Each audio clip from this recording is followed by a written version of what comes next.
मैंने मुंह धो लिया था, इसलिए हो रहा होगा। सच में ठीक हूँ। तो फिर तुम्हारी मतली क्यों नहीं जा रही? खाना ज्यादा खा लिया था, मीठा, नमकीन, मिर्च, मसाला सब एक साथ। उसी की वजह से हो रहा है और कुछ नहीं। यानी जो सामने आया वो खा लिया, तो यही होना था ना। मैंने कहा भी था हर चीज मिलाकर मत खाओ, लेकिन तुम कहां सुनती हो।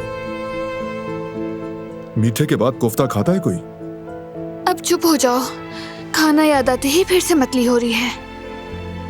मजीद बर्दाश्त मत करो, चलो मेरे साथ डॉक्टर के पास। नहीं, हम नहीं जा रहे हैं, मैं ठीक हूँ, फिक्र ना करो। गिलान, जिद क्यों कर रही हो? बारान समझो, मुझ में अब हिम्मत नहीं रही।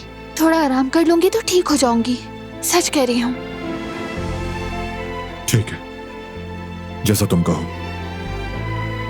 मैं तुम्हारे साथ हूं। जब तक ठीक नहीं हो जाती मैं तुम्हारे पास से नहीं हटूंगा, ठीक है?